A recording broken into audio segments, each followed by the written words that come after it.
Bu Wagub, kalau kemudian kita berbicara tentang desa, tentu yang memiliki wilayah desa itu adalah pemerintah kabupaten kota.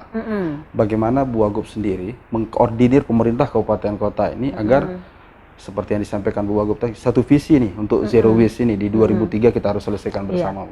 Bahkan kita dengar di Lombok Barat juga yang dalam beberapa minggu ke depan ini akan melaksanakan hari ulang tahunnya, merayakan begitu. Tema yang kemudian diusung adalah kaitan dengan zero waste juga. Iya. Pertama, kami sangat sangat berasa positif ya, karena sekarang banyak acara-acara itu temanya zero waste. Acara-acara itu temanya bagaimana mewujudkan sesuatu yang bersih di lingkungannya masing-masing. Itu menunjukkan bahwa virus zero waste itu sudah menyebar gitu loh. Kalau dulu mungkin jarang orang bikin acara perayaan apa-apa dengan bersih-bersih. Sekarang hampir rata-rata. Itulah yang kami inginkan di step awal gitu. Itu yang kita bilang dengan perubahan mindset itu. Kemudian bagaimana caranya dengan kabupaten kota?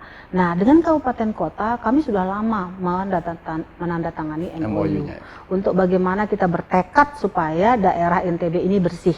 Nah, kemudian tentunya setelah kita tanda tangani MOU, kita bekerja bersama-sama.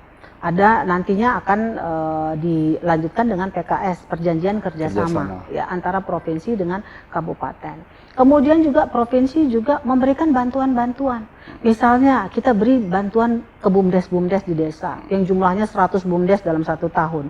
Itu di dalam bantuan BUMDes itu kita wajibkan juga di situ harus membentuk bank sampah. Jadi kalau dikasih bantuan BUMDes ini, di dalam bantuan ini di dalamnya harus ada loh ya pembentukan bank sampah. Itu wajib, seperti itu wajib. Nah, seperti itu bentuknya. Kemudian desa wisata juga kita bantu ke kabupaten kota. Desa wisata kita kan targetnya sampai 2023 99 yang kita support. Nah, di tahun 2000 mulai tahun 2019 itu ada 20 sekian. Kemudian 2020 30 sekian. Itu semuanya kita support.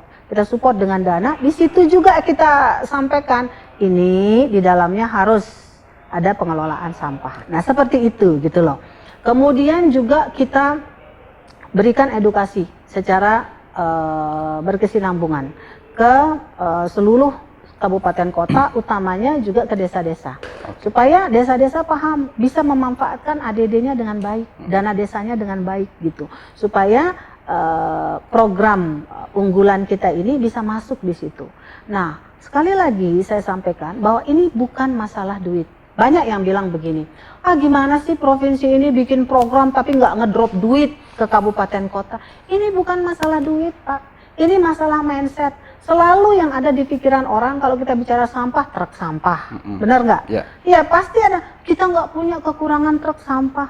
Kita kekurangan bak sampah. Selalu yang ada di pikirannya begitu. Padahal bukan itu masalahnya. Dengan alat yang ada sekarang pun sebenarnya kita bisa melakukan pengelolaan yang baik. Asal itu di-manage dengan baik ya. Contoh, kita sudah punya sekarang truk sampah, kita sudah punya pengangkut sampah roda 3, apa yang ada sekarang aja. Dan itu hampir rata-rata di semua desa semua udah ada. Nah, sekarang satu hal yang harus kita lakukan, bagaimana masyarakat pilah sampahnya. Kalau sudah dipilah, nanti kemudian dengan alat yang ada, angkut saja yang organiknya dulu.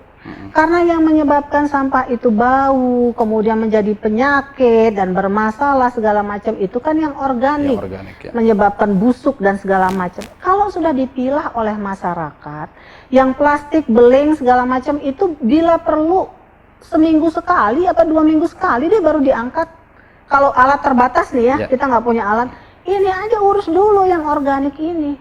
Yang setiap harinya. Yang setiap harinya supaya nggak jadi penyakit apa.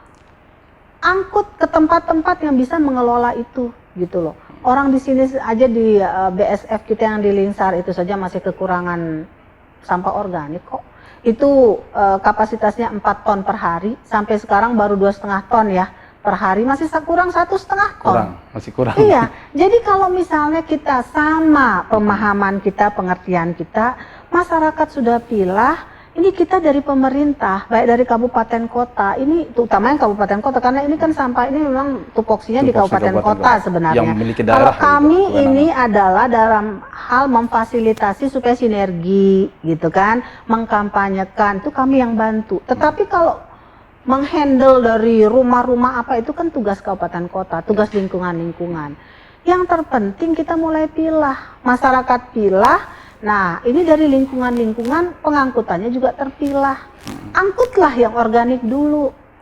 Baru yang non organik. Baru yang nantinya mau seminggu sekali, 2 minggu sekali. Kalau kita bicara keterbatasan sarana. Karena kan yang ada di kepala mereka selalu kurang ini, enggak, bagaimana disuruh pilah, alat kita terbatas. Bukan masalah alat yang terbatas, bagaimana memanagenya supaya yang organik ini bisa terangkut dulu, diangkut ke BSF di Lingsar bisa, angkut ke bank sampah yang sudah bisa mengelola sampah organik, yang punya peternakan yang sudah menggunakan sampah, karena sekarang sudah banyak. Setelah mereka tahu seperti itu, ternyata mudah bikin pakan ternak dari maggot, ya, punya alat sendiri segala macam, bisa digiling sendiri. Nah, itu kan sangat bisa mensukseskan kampung unggas, program-program peternakan kita ke depan gitu loh. Nah, kemudian kalau sudah terpilah kayak begitu kan otomatis masalahnya akan jauh terkurangi.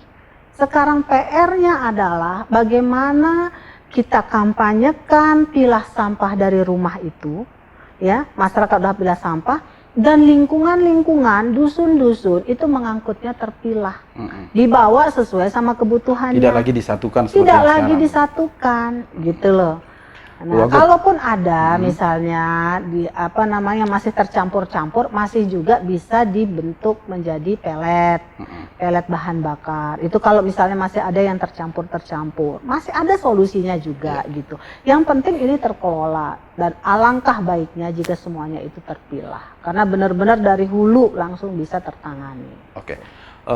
Bu Wagub, kalau kemudian kita melihat seperti yang disampaikan Bu Wagub tadi, katakanlah di Lingsar, BSF-nya itu masih, ya ibaratnya kekurangan lah mereka untuk sampah. Iya, baru 2,5 ton. Baru 2,5 ton. Ke depan itu pemerintah provinsi berencana untuk membangun BSF-BSF lain di masing-masing kecamatan di provinsi. Yang kita harapkan BSF itu ada di setiap desa. Setiap desa. Itu yang kita harapkan, dan bisa mandiri desanya itu, BUMDesnya itu bikin BSF itu gitu loh. Sekarang kan banyak praktisi-praktisi swasta yang bikin BSF karena merasakan dia bisa beternak bebek, beternak ayam, ya kan?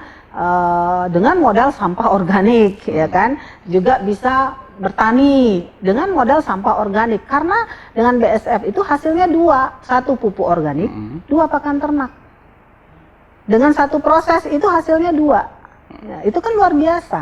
Nah, kalau itu bisa kita tularkan dan dilaksanakan di semua desa kita, luar biasa gitu. Itu akan menjadi PADES tersendiri gitu di masing-masing desa. Jelas lah, mendorong juga masyarakat desanya pertumbuhan ekonominya. Iya, jadi dia bisa memenuhi kebutuhan akan ternak, dia bisa memenuhi kebutuhan ini, ya bisa menjualnya dan seterusnya. Tapi kan memang sesuatu yang membutuhkan pembelajaran seperti itu kan mesti harus ada effort, ada kemauan, ada kerja keras, butuh proses, butuh waktu. Itulah yang selalu kadang-kadang orang nggak paham. Orang bilang apa ini zero waste, zero waste ini udah nggak ngerti gitu istilahnya. Kita nggak ngerti apa itu zero waste, kenapa nggak pakai NTB bersih? Ya memang zero waste itu NTB bersih. Ya, sama semua juga gitu. orang ngerti kalau mau, jangankan ini buka di Google aja udah tahu langsung. Kita kenapa bilang zero waste di awal, supaya menarik aja gitu loh, supaya orang tertarik, padahal itu maksudnya ya NTB bersih. Biar menjual. Ya, menjual, dan alhamdulillah sekarang sekolah-sekolah buka ulang tahun apa segala macam, bukan dengan perayaan yang ini perayaannya dengan bersih-bersih pantai, perayaan dengan bersih sungai. Pemprov sudah kasih contoh juga, ulang tahun segala macam dengan bersih-bersih, akhirnya tertular. Kabupaten kota juga demikian. Itu sebenarnya modal yang luar biasa. Kalau semua sudah tertular, mereka akan menggunakan sumber dayanya, akal pikirannya, kemampuannya untuk melakukan sesuai sama keadaan wilayahnya masing-masing. Karena mindsetnya udah sama. Sudah sama, artinya kalau